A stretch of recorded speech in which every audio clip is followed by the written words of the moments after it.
The president is incapable of helping us because he is incapable of seeing the problems.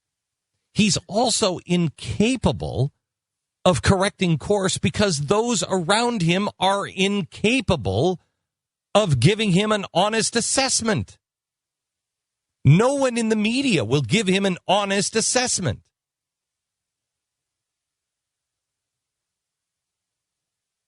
Where have we gone wrong? Well, we're not looking at reality with this president. This president is saying that the worst thing about us, the thing that's causing all the problem, is the public sector. You're telling me that think about this. He says that's police, fire, and teachers. That's what he always says, police, fire, and teachers.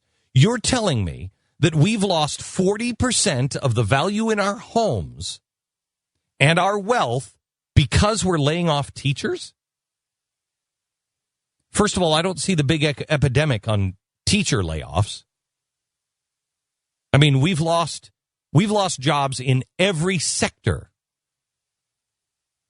Now, I could see if maybe you could make that case that we were going to be behind the eight ball because of teachers years and years down the road, but you can't even make that case because that actually might work to our advantage. The way our school systems are, that might work to our advantage. Teachers in the nation's third largest school district have voted now to authorize the first strike in 25 years if their unions and the city can't reach a deal on the contract for them to go back to school this summer. First time in 25 years. You know where this teachers union is? What a surprise, Chicago. You know why we're having so many problems? Because this president is in bed with the unions, and they're helping each other. The good news is, as we saw in Wisconsin, people are out. The private sector is not going to a union. The private sector knows the unions stink on ice.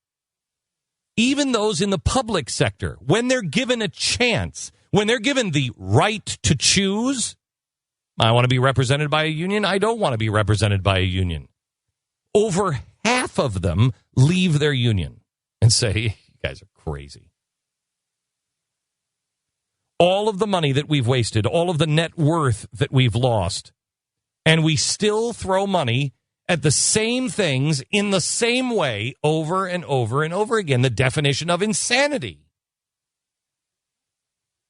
From 1965 to 2009, the federal government spent $2 trillion on education. And yet, it's not enough. What do we have to show for it? Today, my book comes out called Cowards. This is broke. This is an inconvenient truth. We put this out about every 18 months, or an inconvenient book. Keep confusing my work of fact with Al Gore's work of fiction. It has 50 pages of footnotes in it, and we cover a lot, and we're going to show you some of the stuff today that we cover. One of those things that we cover is education. How we are failing our kids with education. And actually, I can't say that we're failing our kids. We're only failing 2/3 of our kids. That's it. Right now, only 33% of fourth graders, 32% of eighth graders, 38% of high school seniors read at their grade level or above. I just saw I'm reading this book called Island of Vice, and it's about Manhattan, turn of the century, last century, and they give the questions that you have to answer, just to serve in public. It's crazy. It's crazy. Most people wouldn't even know. They have no clue. And this was just a public test. Americans At least our children are not near the bottom of the pack in every category. They do rank first in self-esteem.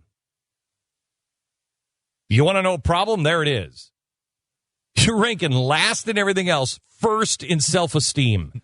The left has created everything they despise about Americans. They say that we're arrogant know-nothings.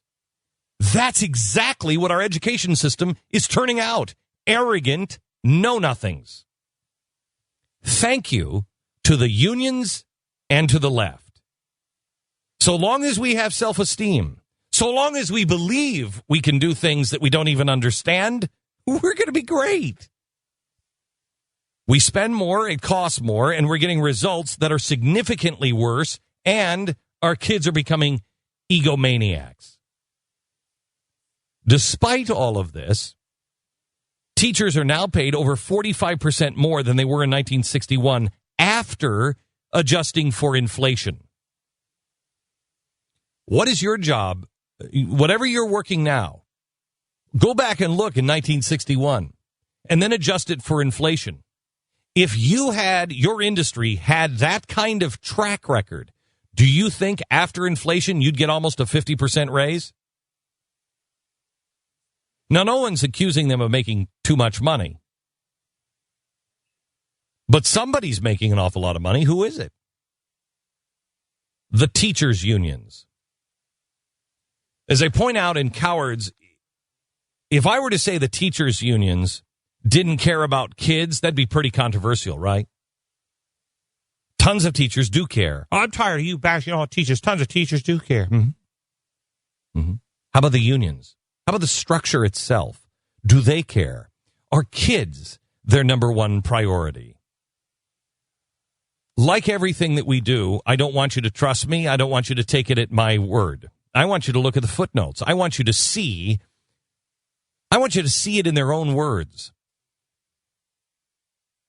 In Cowards, we talk a little bit about the teachers union and the National Education Association, and is our schools are failing us, and we're doing the same thing over and over again. Now, are the teachers unions and the National Education Association, the biggest teachers union, are they about the kids? Find this quote in Cowards. This is from the top lawyer of the teachers union. This is not to say that the concern of the NEA and its affiliates with closing the achievement gaps, reducing dropout rates, improving teacher quality, and the like are unimportant or inappropriate. To the contrary, these are the goals that guide the work we do. But they need not and must not be achieved at the expense of due process, employee rights, and collective bargaining. That's simply too high of a price. But he goes on. Listen to this. Which is why, at least in my opinion, NEA and its affiliates are such effective advocates. Despite what some among us would like to believe, it is not because of our creative ideas. It is not because of the merit of our positions.